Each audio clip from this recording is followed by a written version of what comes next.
Artinya, lu jangan sekali-kali coba injek-injek Indonesia. Kami bisa menguasai yang demikian, luar biasa.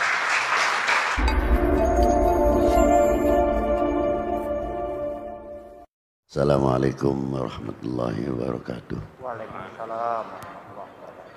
Selamat siang, salam sejahtera untuk kita semuanya. Selaku insan yang bertuhan, selalu tidak akan melepaskan puji dan syukur kehadirat Tuhan Yang Maha Esa atas segala rahmat yang diberikan kepada kami, kita semuanya. Selawat salam teruntuk manusia tersanjung, manusia pilihan, baginda Nabi besar Muhammad sallallahu alaihi wasallam, serta para nabi dan para rasul, para pendahulu, tidak terlepas kepada para sahabatnya, keluarganya. Amma ba'du, yang saya hormati para sesepuh, bini sepuh, para alim ulama, para tokoh agama yang selalu saya banggakan, dan yang saya hormati Bapak Kapolda, Bapak Fadil, dan saya hormati Bapak Menteri Agama dari Bapak MUI, dan Bapak Gubernur atau yang mewakili, dan putra sahabat kami Mbak Yeni, Mbak Lisa, dan para hadirin yang tidak bisa saya sebutkan satu persatu. Maaf, tidak berarti kita mengurangi hormat takdim kita kepada para beliau.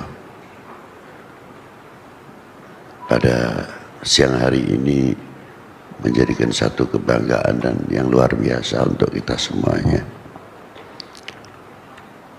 di mana letak kebanggaan mestinya menjadi toladan untuk wilayah per wilayah mampu mengadakan kebinekaan seperti hari ini. Tidak harus Kapolda atau Kodam kemarin, mestinya harus tumbuh, akan memberikan satu pencerahan di mana setiap Kapolres yang ada di Jawa, Sumatera, dan lainnya khususnya memberikan satu mercusuar, dipandang dari beberapa sudut. Tadi sudah diterangkan dari sisi agama oleh Bapak Marsudi dan oleh Bapak Menteri Agama kita. Tapi sedikit saya juga mempelajari, hanya sebagai menyempurnakan atau bukan meluruskan, menyempurnakan. Mengapa sekarang ini nasionalisme kok merosot? Mau diakui atau tidak? Merasa memiliki handarbeni kepada republik ini, yang di backup, yang dibentengi oleh kekuatan agama masing-masing sebagai benteng-benteng yang kokoh. Apakah tidak mengkhawatirkan apa selaku bangsa kalau sudah melentur, merosot, merasa handarbeni memiliki kepada republik ini? Dan sejarah perjuangan, sejarah peleluhur, sejarah pendiri bangsa ini, saya terkadang bertanya, kemana beliau-beliau itu? Setiap anak apabila taatnya kepada kedua orang tua luar biasa, pasti akan mengetahui jerih payahnya bagaimana melihat orang tua mencari sesuap nasi, dan bagaimana payahnya orang tua, bapak bangun pagi sudah sampai sore hari banting tulang. Untuk siapa? Untuk regenerasinya. Walaupun yang paling barat seperti apa dalam ekonominya, tidak akan mengharapkan anaknya seperti dirinya. untuk mampu menjawab tantangan umat, tantangan bangsa. Karena orang tua seperti kita ini selalu introspeksi, iya zamanku itu payah, ojo sampai, jangan sampai ini anak-anak kita nurun kepada kita di zaman yang sama. Insya Allah anak-anak kita semuanya akan menyadari perjuangan orang tua. Tapi kalau sudah tidak mengetahui perjuangan orang tua, tahunya rumah mentereng, sudah ada kendaraan dan lain sebagainya, ya kita tuh terkadang bingung sendiri. Bagaimana bangsa ini? Bagaimana republik ini yang saya tanyakan? Apa sekonyong-konyong merah putih itu hanya berkibar kehendak sendiri saja? Satu butir nasi saja yang andil itu bukan satu tangan. Guru saya itu kalau mau makan pakaiannya rapi, kayak mau pergi saja, walaupun sederhana. Lalu saya selaku muridnya, saya bertanya, tapi saya minta dididik. Pertanyaannya, Yai, terus pundi toto kromonit yang dahar, gimana Yai adabnya orang makan? Saya minta diajari. Lalu guru saya mengatakan, beb, ini sebutir nasi ini ratusan tangan yang andil, beb. Kalau begitu jatuh saja saya ambil, karena saya tidak mampu menciptakan setengah butir nasi saja, tidak mampu, apalagi satu butir. Jadi saya berpakaian begini ini hormat kepada si pemberi rezeki, itu hebatnya. Lalu kalau sudah menghormati kepada pemberi rezeki, yang muncul syukur, yang muncul akhlak, yang muncul adab. Mau nyalahkan tidak bisa. Itu adab orang makan. Diambil. Sedangkan doanya mau makan saja mengundang toleran yang sangat luar biasa, menggunakan harful jama', tidak menggunakan mufrad dalam grammar. Artinya kami atau kita tidak menggunakan kalimat saya. Allahumma barik lana, ya Allah berkahilah kami atau kita semuanya, yang nyangkul, yang matun, yang sebagainya pertanian. Nah dari situlah andil-andil tangan banyak sekali. Sampai jadi nasi pun tidak cukup satu tangan. Jadi kalimat Allahumma barik lana fima rozaqtana ini wa qina adzabannar tidak hanya untuk di dunia saja, sampai di akhirat pun. Berkahilah kami semuanya rezeki yang engkau berikan kepada kami, dan jauhkanlah dari api neraka.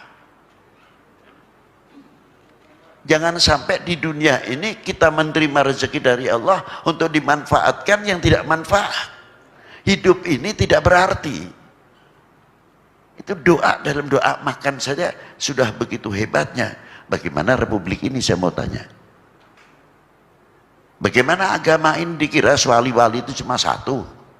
Ada wali 9, ada regenerasi walinya, pejuang per pejuang. Coba kita tidak pernah, mungkin ada yang banyak menguak sejarah-sejarah seperti contoh suri toladan yang luar biasa. Kalau kita mau mempelajari peristiwa Daha Singosari kayak apa, mengapa pecah? Yang sudah dibina pada waktu itu menjadi Singosari. Singosari turunan Ken Arok, Daha turunan Wong Ateleng, satu ibu lain ayah, tapi bertikai terus. Akhirnya diambil kesempatan dalam kesempitan oleh bangsa lain menekan Singosari. Terpaksa dituruti oleh Singosari, tapi dengan syarat pukul dulu Daha. Tidak tahu disapu lidi. dari belakang oleh Singosari. Ini diambil pelajaran yang paling termahal oleh Gajah Mada pada waktu itu. Apa diantaranya? Sumpah Palapa. Menguasai dari Madagaskar, Sri Lanka sampai Indochina. Apa tujuannya? Kita hanya memaknai, hanya mengetahui bahwa itulah hebat Gajah Mada. Tapi saya artinya lain.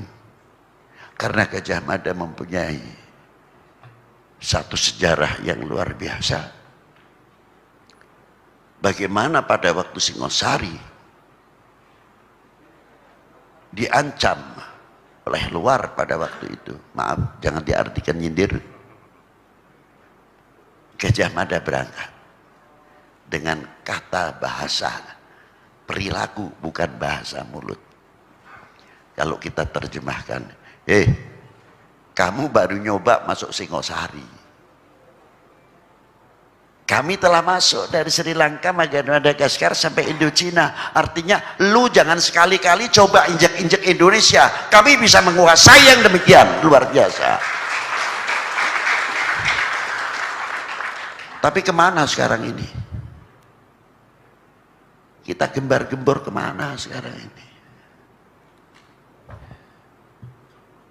Kalau kita kuat luar biasa, wah, ini benteng yang luar biasa untuk kita semuanya dalam mengganjal segala bentuk yang tidak kita inginkan, tapi bukan kekerasan, tapi ketauladanan yang akan kita pasangkan. Saya kagum terhadap Kanjeng Sunan Kudus.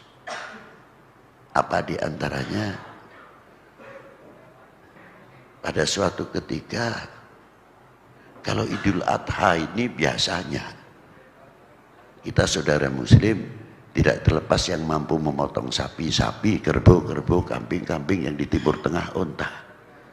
Tapi Kanjeng Sunan Kudus di Kudus berhadapan dengan yang lain. Yang harus kita junjung, harus kita hormati. Sapi ini menjadi hajawan yang diistimewakan. Tapi Kanjeng Sunan Kudus hebat.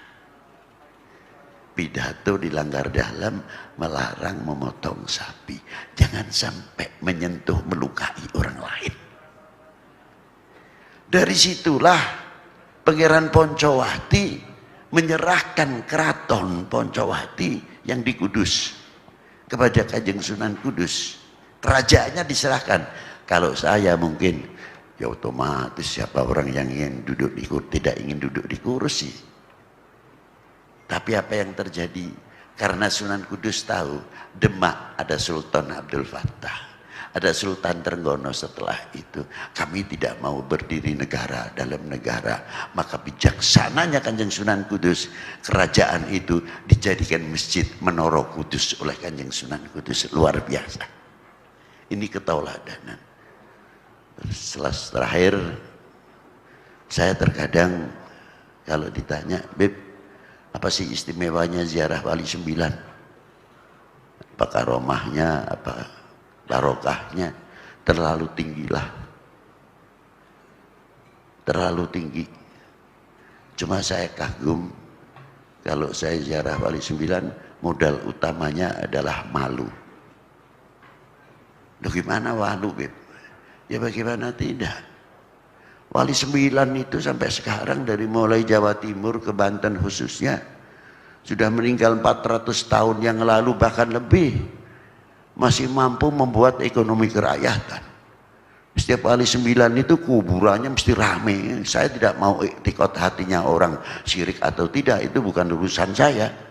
Tapi realiti yang ada di situ semuanya ada pasar. Jadi saya kaget, lah ini jeruk kubur saya bisa membuat ekonomi kerakyatan. Lalu kita ini yang hidup ini bisa apa? Karo corona wedi ya. Nah ini ya maaf saja. Satu itu.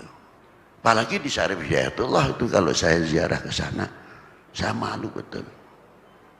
Sebagian punya non muslim sebagian muslim. Sedangkan yang di dalam dunia muslim itu sendiri ada yang zikirnya keras, ada yang lamban, ada yang berat. Illallah, la ilaha illallah, ada illallah, la ilaha illallah, ada lagi yang ngebut illallah, la ilaha illallah. Tidak ada yang bertikai, tidak ada. Lu cepat-cepat bener sih, kata yang cepat. Kalau nggak cepat saya nggak dapat banyak di zikirnya. Yang satu zikirnya keras lagi, berat. Illallah, la ilaha illallah. Jangan berat, dada saya sesak nih lihat kamu itu. Tidak ada, normal saja jalan, saling menghargai, saling menghormati. Yang non muslim, saudara kita sebangsa setanah air, yang pakai lilin, yang pakai kemenyan besar, yang apa di sebelah itu, sebelah Syarif Hidayatullah Gunung Jati, yang gak ribut sama kita bersama. Jadi saya pikir hebat Maulana Syarif Hidayatullah, sudah meninggal sekian ratus tahun masih bisa mempersatukan umat. Itu kagetnya saya. Ya selanjutnya mestinya harus kita tiru. Dan selanjutnya wassalamualaikum warahmatullahi wabarakatuh.